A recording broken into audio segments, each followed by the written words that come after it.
Naquele tempo, grandes multidões acompanhavam Jesus. Voltando-se, ele lhes disse: Se alguém vem a mim, mas não se desapega de seu pai e sua mãe, sua mulher e seus filhos, seus irmãos e suas irmãs, e até da sua própria vida, não pode ser meu discípulo. Quem não carrega sua cruz e não caminha atrás de mim, não pode ser meu discípulo. Com efeito, qual de vós, querendo construir uma torre, não senta primeiro e calcula os gastos para ver se tem o suficiente para terminar? Caso contrário, ele vai lançar o alicerce e não será capaz de acabar. E todos os que virem isso começarão a caçoar, dizendo: Este homem começou a construir e não foi capaz de acabar. Ou ainda, qual o rei que ao sair para guerrear com outro, não se senta primeiro e examina bem se com 10.000 homens poderá enfrentar o outro que marcha contra ele com 20.000? Se ele vê que não pode, enquanto outro rei ainda está longe, envia mensageiros para negociar as condições de paz. Do mesmo modo, portanto, qualquer um de vós, se não renunciar a tudo o que tem, não pode ser meu discípulo. Palavra da salvação. Glória a vós, Senhor.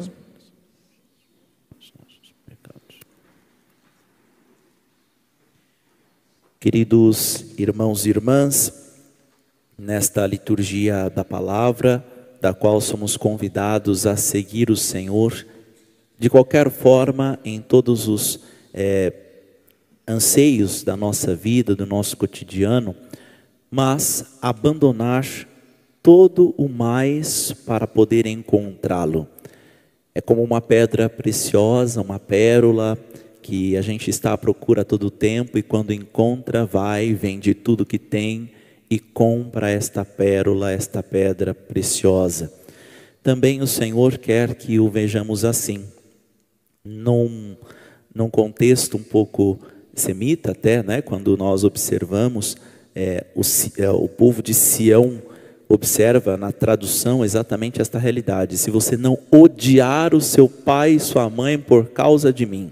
Claro que odiar aqui, Jesus está querendo dizer, olha, você colocando numa balança, colocando numa ordem de escadaria ou algo do tipo, se eu não me encontrar em primeiro lugar, se eu não me encontrar nas primeiras decisões, não pode ser meu discípulo.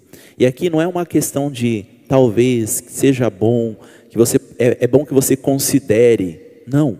É uma questão imprescindível de não poder. É impossível, incompatível aquele que quer ser discípulo de Jesus, mas não quer segui-lo. Mas se você quer segui-lo, se você quer ser discípulo, mas não abandonar todo o resto, não vender tudo o mais para poder comprar. Por isso, também nós somos convidados, antes de continuar a meditação no Evangelho especialmente, gostaria de fazer uma breve reflexão também da primeira leitura que nós ouvimos, retirada da carta de São Paulo aos Romanos. O amor é a plenitude da lei, o pleno cumprimento da lei. Por isso, São Paulo primeiramente nos recomenda que nós não fiquemos devendo nada a ninguém. Ou seja, primeiro nos ensina a sermos honestos, justos, que nos faça pagar as nossas contas, a não ser o amor mútuo, né? A única coisa que devemos dever ao outro é a recompensa do amor. E recompensa do amor porque, antes de mais nada, nós fomos alcançados pelo amor de Deus. Nós já somos amados ainda sendo bastante odiosos, sendo bastante distantes. E por sermos amados por primeiro, nós devemos recompensar a Deus ao amar o irmão. Por isso que São Tiago nos recorda, né? Aquele que diz que ama a Deus, mas odeia o irmão, é mentiroso e a verdade não está nele. Não é? Então, o amor a Deus me faz necessário o amor para com o outro, o amor para com aquele que eu enxergo, o amor para com aquele que está à minha volta. Por isso, então, o pleno cumprimento da lei está em amar o irmão, aquele que eu enxergo, aquele que Deus se faz presente através, às vezes, da provação, não é? Porque às vezes não é tão fácil o amor ao próximo. O que me impede de amar o próximo? Às vezes a gente vai dizer o próximo mesmo, né? E às vezes nós precisamos fazer exatamente esforço, a necessidade do amor a Deus através do acolhimento, através de uma paciência, através até de um sofrimento para o amor com aquele que se faz à nossa volta. E aí então, São Paulo apresenta aqui alguns pecados, né, que nós precisamos observar: o adultério, a matança, o roubo e a cobiça, ou qualquer outro mandamento se resume, portanto, a este. E o próprio Jesus fez isso quando escutávamos há alguns domingos atrás exatamente esta realidade, né? Mestre, qual é o maior dos mandamentos? O maior dos mandamentos é amar a Deus sobre todas as coisas, de todo o coração, de todo entendimento, de toda a alma. E nem perguntam, mas Jesus já diz: o segundo é semelhante, amar o próximo como a si mesmo. Por quê? É uma necessidade. Se eu amo a Deus de todo o coração, com todo o entendimento, eu começo a amar aquilo que Ele ama. E amar aquilo que Ele ama, portanto, aquele que foi feito à imagem e semelhança dele, não é? Quando nós amamos tanto os nossos pais, aqueles que nós convivemos, nós começamos a amar aquilo que eles amam, não é? Eu até dizia nestas ocasiões, quando escutamos estas passagens da Sagrada Escritura, que às vezes a gente diz assim: nós aprendemos com os nossos pais até o nosso gosto musical, né? Se as crianças escutam desde criancinha ainda, né? Escuta, por exemplo, sertanejo, a dificuldade será grande se agora, depois de grande, o pai fala: mas eu gostaria tanto que você escutasse, que você gostasse de música clássica, né? Mas se desde a infância ela não aprendeu, claro que pode depois reaprender, né? Gostos musicais ou coisas do tipo, outras coisas são possíveis de serem aprendidas, mas a propensão, né, esta inclinação é maior exatamente daquilo que é amado pelos pais, aquilo que eu aprendi. E se eu sou convidado a ser filho de Deus e amar aquilo que Ele ama, então eu sou convidado também a amar o outro, né? Até aquele que me persegue, aquele que me chateia, aquele que é inimigo, aquele que é complicado, aquele que puxa meu tapete, porque o próprio Jesus me ensina a fazer isso, não é? Amar aquele que te odeia, rezar por aquele que te persegue. Esse é o nosso convite. E minha gente, se nós tentarmos fazer isso de modo direto, nós não damos conta. Isso não é possível, né? Mas, se nós amarmos a Deus de todo o coração, aí a gente começa a ter um amor descontaminado, purificado. E aí nós conseguimos amar o outro com o amor de Deus. Com amor como Cristo nos amou. Por isso o Senhor, percebendo que nós não nos amamos de verdade, né? Por exemplo, quando praticamos o adultério, como está aqui apresentado por São Paulo: não cometerás adultério. Este amar a si mesmo, se eu me amo de verdade, eu não cometo adultério, porque pecando contra a castidade nesta forma, eu estou atingindo primeiramente a mim. E como eu atinjo a mim, como eu não amo a mim mesmo, então eu também estou praticando um desamor para com o outro. Ou, primeiramente, com aquele com que eu estou praticando o adultério, mas também com aquele que foi adulterado. Meu esposo, minha esposa, não é? E aí automaticamente atinge tantos outros, os filhos, aqueles que são atingidos por conta de tudo isso. E às vezes a outra pessoa também era casada, E aí eu vou atingindo também a outra família, tantas outras situações. E uma coisa, eu gosto de comparar o pecado como se fosse uma linha solta na roupa, que eu vou começando a puxar e vai descosturando todo o resto. E aí é muito mais complicado, quanto mais eu vou deixando. Depois eu vejo isso, eu não sei, agora não estou conseguindo sair dessa situação. E ao invés de buscar, né, ajuda para tentar resolver o problema, de buscar uma confissão. E veja, minha gente, às vezes o arrependimento não vem assim. E aí eu gostaria de lembrar o Papa Francisco, em um dos seus primeiros livros ainda, se eu não me engano, a Igreja da Misericórdia, ou O Nome de Deus é Misericórdia, ele preparando o Ano Santo da Misericórdia, né, o ano extraordinário, o Jubileu Extraordinário da Misericórdia, tem um desses 2 livros que ele conta uma história de um rapaz que foi pego pelo exército oposto, estava numa guerra, imagina 2 países, e o país A pegou um soldado, do país B. E nesta ocasião foi definido, tentaram pegar informações de todas as formas possíveis, ele acabou por não dizer, e permitiram então que ele conversasse com um padre, porque iriam matá-lo depois, não iriam devolvê-lo, iriam matá-lo. E permitiram que ele conversasse com um padre, uma assistência religiosa. E aí o rapaz iria morrer, logo depois daquela conversa, iria morrer. E aí então ele pediu a confissão. E apresentando a sua confissão, aconteceu de ele dizer que não se arrependia de algo específico. Falou: padre, olha, se eu tivesse chances, oportunidade, eu faria de novo. Eu gostaria de me arrepender, mas eu não consigo ainda, porque se eu tivesse chances, eu iria fazer mais uma vez, eu iria ter esta prática de novo. E aí, minha gente, se não tem arrependimento, nós padres não podemos absolver, não é possível a absolvição, porque é necessário arrependimento, é necessário ter consciência do pecado e um arrependimento deste pecado, de não cometimento, de desejo, de ódio contra o pecado. Não é? E aí o padre tentava, porque imagina, o homem ia morrer e eu queria dar absolvição ao mesmo tempo, mas eu não posso, e como que eu vou fazer isso? E então o padre perguntou para ele, tentando encontrar exatamente lá no íntimo, este arrependimento necessário para a absolvição, perguntou: você se arrepende em não se arrepender?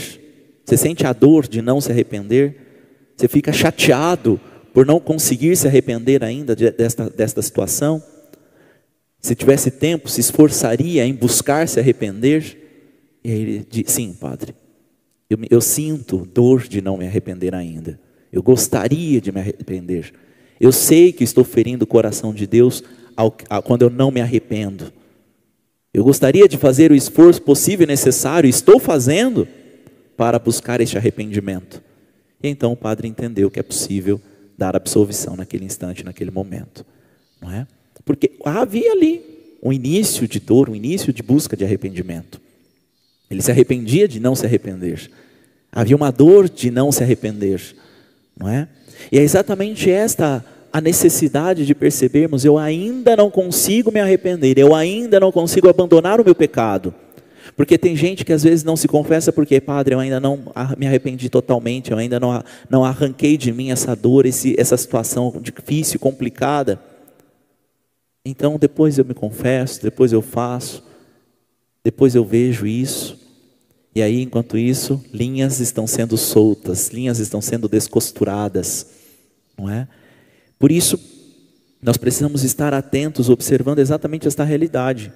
Ao não pecar, nós estamos amando a nós mesmos e amando o outro. E o amor é decisão. Então, quando eu me decido não mais pecar, quando eu tenho um firme propósito de não mais pecar, quando eu tenho um arrependimento sincero de não mais fazer aquela situação, aquela ocasião, aquele pecado que um dia fora cometido, então eu estou amando. Então eu estou praticando o amor. E aí eu percebo exatamente esta realidade que São Paulo está apresentando. O amor não faz nenhum mal contra o próximo. Nenhum. Nem arrancar uma unha sequer. Nem a lei de Talião. Olho por olho, dente por dente. Porque eu não sou capaz disso. Porque eu não posso isso. E aí nós entendemos o evangelho de hoje. O evangelho de hoje que me convida à cruz. Me convida a carregar a cruz não somente de modo de sofrimento, mas como uma ação de glória. A gloriosa cruz de nosso Senhor que nos é imposta sobre os ombros. Amar o outro às vezes é uma situação de cruz. O outro às vezes se apresenta como cruz na minha vida. Não é? Uma situação complexa, difícil, que me leva ao sofrimento. Que dar o perdão é sofrimento. É carregar verdadeiramente uma cruz pesadíssima, mas que é necessária. Se eu não fizer isso, eu não posso seguir a Jesus. É impossível, é incompatível. Veja, por exemplo, na Inglaterra, se não me falha a memória, nos últimos dias, está acontecendo que um casal de esposos tiveram uma criança que, segundo o STF de lá, foi decidido que esta criança não é compatível com a vida. E apesar dos pais quererem manter, que essa criança tenha a sua morte natural, se é o caso, se ela realmente não é compatível com a vida, gente, já nasceu a criança, tá, com aparelhos e coisas assim, mas é consciente a criança e tudo mais. Mas por conta da doença, é incompatível com a vida, mesmo os pais querendo levar até o fim. O Papa Francisco ofereceu o hospital Bambino Gesù, lá na Itália, ofereceu o hospital. Eles disseram, não é compatível com a vida, tem que ser desligados os aparelhos e acabou. E aí está toda uma situação, e aí quando era para ser desligado, decidiram que naquele dia seria desligado os aparelhos. A Itália então falou, essa criança agora é italiana. Foi colocado isso, e aí o governo inglês não sabia muito o que fazer, porque agora é uma criança italiana e na Itália é proibida a eutanásia. Por isso que a igreja defende a vida a todo custo, a todo instante, desde a concepção, ou seja, quando acontece a concepção no ventre de uma mulher, até a morte natural. Ou seja, a eutanásia igualmente é pecado. E ainda mais também dar vida digna a qualquer outra criança. Minha gente, às vezes nós queremos justificar finalidades através de meios equivocados, meios complexos. Ah, padre, eu estou amando esta criança porque na verdade ela vai sofrer tanto na vida. Imagina a pobreza, a desgraça que é esse mundo. Eu vou deixar ela viver? Eu vou tirar essa criança, eu vou matar essa criança. Ora, então se for assim, o sofrimento de todas as pessoas, eu sair metralhando todo mundo. Porque todo mundo sofre nessa vida, sim ou não?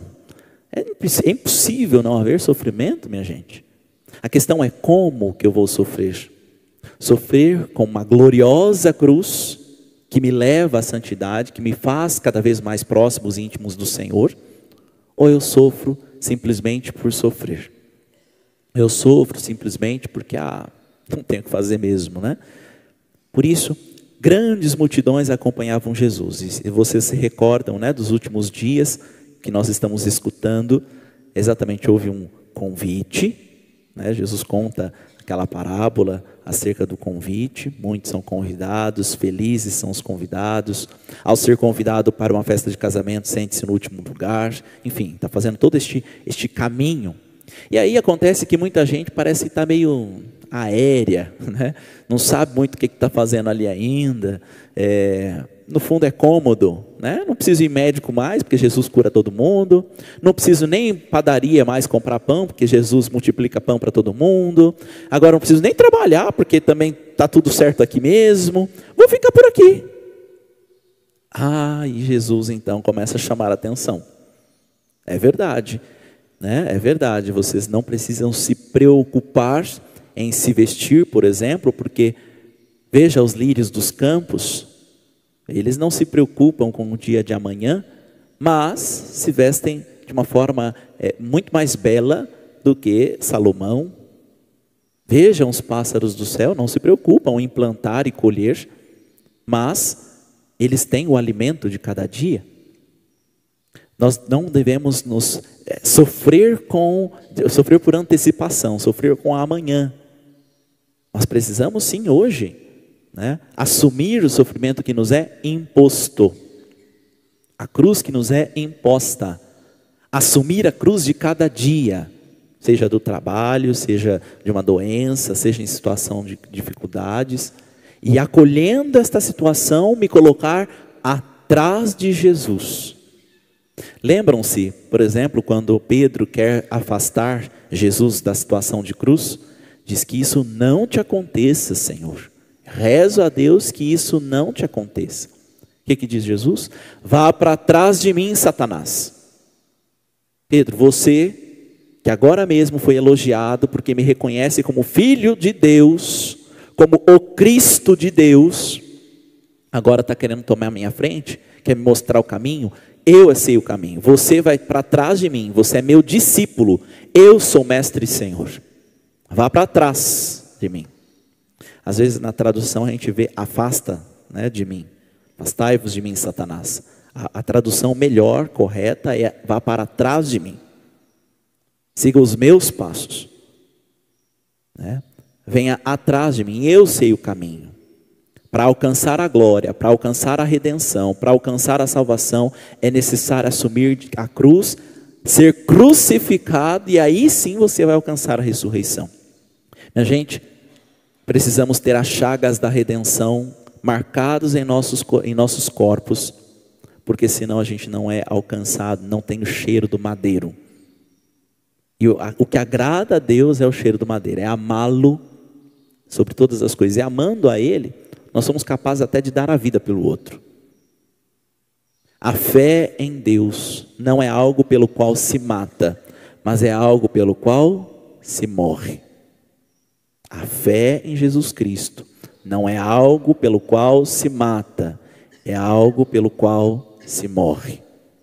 Esta é a fé exigente da parte de nosso Senhor. Se não tem isso, vira hipocrisia, vira status, vira qualquer outra coisa, menos seguimento de Jesus Cristo. Peçamos, portanto, nesta liturgia, a intercessão de Santa Elizabeth, que nos ajuda exatamente a estas realidades.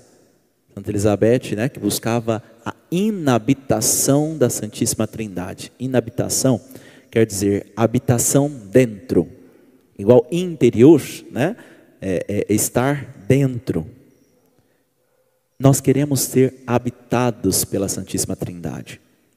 E para isso precisamos primeiramente expulsar o diabo, expulsar o mundo, expulsar a carne, para que assim, preparada a casa, o Senhor encontre espaço, porque a santidade é incompatível com o pecado, é incompatível com Satanás, é incompatível com o mundo. É aí que nós, nos esmagando pela cruz, vamos ter e conseguir espaço para dar a Jesus Cristo e fazer com que Ele reine em nós, na nossa vida, na nossa família, na nossa casa, no nosso trabalho, e também reine através de nós.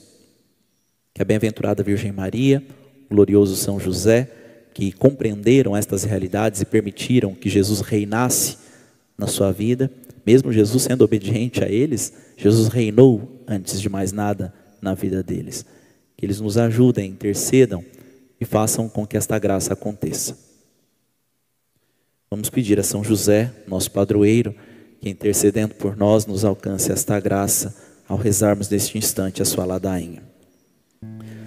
Senhor, tende piedade de nós. Senhor, tende piedade de nós. Jesus Cristo, tende piedade de nós. Jesus Cristo, tende piedade de nós. Senhor, tende piedade de nós. Senhor, tende piedade de nós. Jesus Cristo, ouvi-nos. Jesus Cristo, atendei-nos. Deus Pai dos céus, tende piedade de nós. Deus Filho Redentor do mundo, tende piedade de nós. Deus Espírito Santo, tende piedade de nós. Santíssima Trindade, que sois um só Deus, tende piedade de nós. Santa Maria, rogai por nós. São José, rogai por nós. Ilustre Filho de Davi, rogai por nós. Luz dos patriarcas, Rogai por nós. esposo da Mãe de Deus, Rogai por nós. casto guarda da Virgem, Rogai por nós. sustentador do Filho de Deus, Rogai por nós. zeloso defensor de Jesus Cristo, Rogai por nós. chefe da Sagrada Família, Rogai por nós. José Justíssimo, Rogai por nós. José Castíssimo, Rogai por nós. José Prudentíssimo, Rogai por nós. José Fortíssimo, Rogai por nós. José Obedientíssimo, Rogai por nós. José Fidelíssimo, Rogai por nós. espelho da paciência, Rogai por nós. amante da pobreza, Rogai por nós. modelo dos trabalhadores, Rogai por nós. honra da vida de família, Rogai por nós. guarda das virgens, Rogai por nós. sustentáculo das famílias, Rogai por nós. alívio dos miseráveis, Rogai por nós. esperança dos doentes, Rogai por nós. patrono dos moribundos, Rogai por nós. terror dos demônios, Rogai por nós. protetor da Santa Igreja, Rogai por nós. Cordeiro de Deus que tirais o pecado do mundo, Perdoai-nos, Senhor. Cordeiro de Deus que tirais o pecado do mundo, Ouvi-nos, Senhor. Cordeiro de Deus que tirais o pecado do mundo, Tende piedade de nós. Ele constituiu o Senhor de sua casa. E fê-lo príncipe de todos os seus bens. Oremos. Ó Deus, que por inefável providência vos dignastes escolher a São José por esposo de vossa Mãe Santíssima, concedei-nos, vô-lo pedimos, que mereçamos ter por intercessor no céu aquele que veneramos na terra como um protetor. Vós que viveis e reinais por todos os séculos dos séculos. Amém. Vamos cantar a São José, apresentando todas estas preces que são depositadas diante da sua imagem, também aquelas que trazemos nos nossos corações, as intenções daqueles campistas, daquelas pessoas que já se preparam para estar presente naquele sítio. Enfim, que todos nós e eles possamos ser alcançados pela graça de Deus, contando com a intercessão, com a oração de São José. Cantemos. Ó meu glorioso São José, nas vossas maiores aflições e tribulações,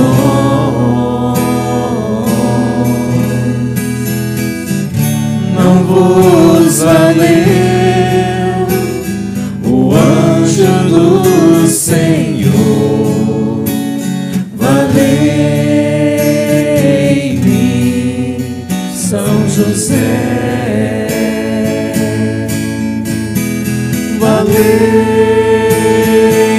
Valei-me, São José. Tornai possíveis as coisas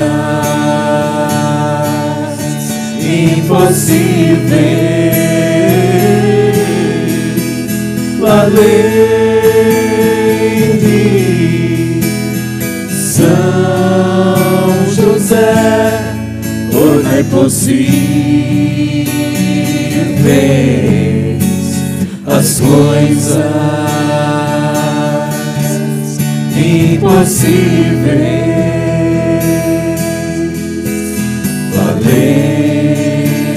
Valei-me, São José.